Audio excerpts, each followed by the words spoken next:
Good morning to all of you. Class 7th, Subject Social Science, Chapter 6 Towns, Trade, Traders and Craft Persons. Dear students, कल हमने administrative centres के बारे में पढ़ा था। आज हम temple towns and pilgrimage centres के बारे में पढ़ेंगे। तो आप अपनी बुक का पेज नंबर 76 निकालेंगे। तो वहाँ से आज हम temple towns and pilgrimage centres के बारे में पढ़ेंगे। Thanjavur is also an example of A temple town. तो तंजावुर एक मंदिर नगर का भी उदाहरण है। Temple towns represent a very important pattern of urbanization, the process by which cities developed. Temples were often central to the economy and society.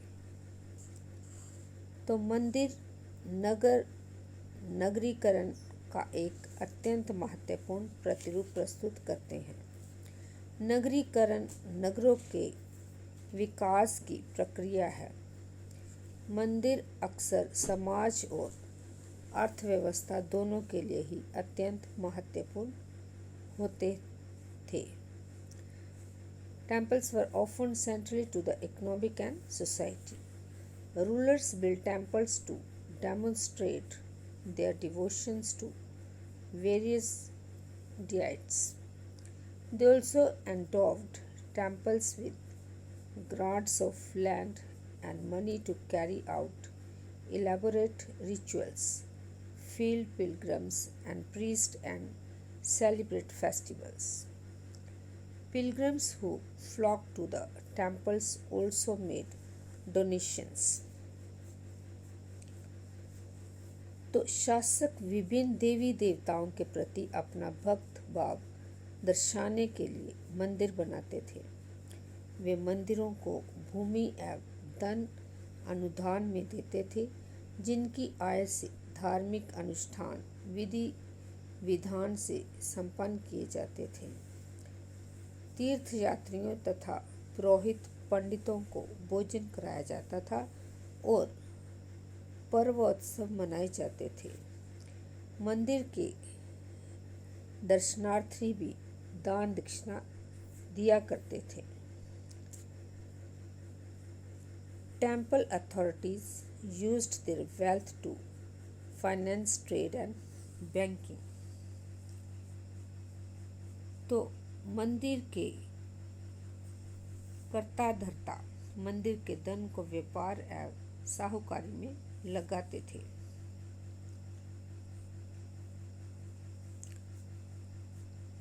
Gradually, a large number of priests, workers, artisans, traders, etc. settled near the temple to cater to its needs and those of the pilgrims. Thus grew temple towns. Towns emerged around temples such as those of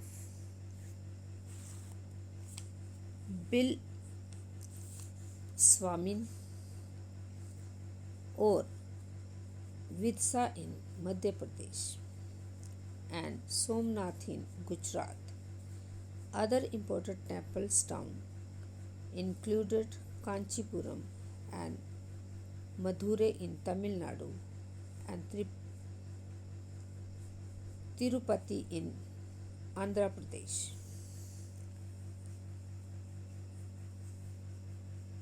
तो क्या होता है कि समय के साथ बड़ी संख्या में पुरोहित, पुजारी, कामगार, शिल्पी, व्यापारी आदि मंदिर तथा उसके दर्शनार्थियों एवं तीर्थयात्रियों की आवश्यकताओं को पूरा करने के लिए मंदिर के आसपास बसते गए। इस प्रकार मंदिर नगरों का विकास हुआ। इसी रीति से मंदिरों के चारों ओर अनेक नगरों का आविर्भाव हुआ, जैसे मध्य प्रदेश में बिलस्वामिनी, बिलसा या विदिशा और गुजरात में सोमनाथ। कुछ अन्य महत्वपूर्ण मंदिर नगर तमिलनाडु में कांचीपुरम तथा मदुरै और आंध्र प्रदेश में तिरुपति है। Pilgrim centers also slowly developed into townships. तीर्थ स्थल भी धीरे धीरे नगरों के रूप में विकसित हो गए। Vrindavan Uttar Pradesh and Tiruvannamalai Tamil Nadu are example of two such towns.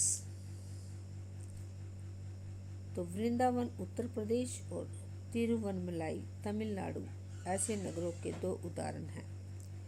Ajmer Rajasthan was the capital of the Chauhan kings in the 12th century and later became the सूबा headquarters under the Mughals.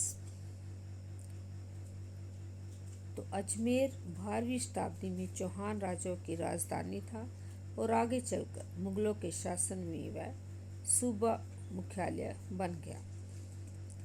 It provides an excellent example of religious coexistence. Khwaja Moinuddin Chishti,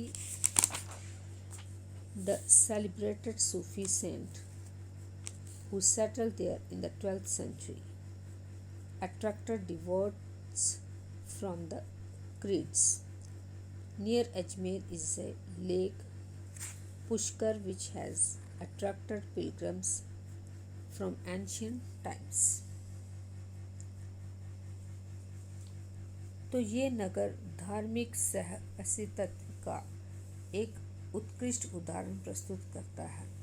सुप्रसिद्ध सूफी संत ख्वाजा मोइनुद्दीन चिश्ती जहाँ 12वीं शताब्दी में बस गए थे और उनके दर्शनार्थियों एवं श्रद्धालुओं सभी पंथों मंतों के हुआ करते थे।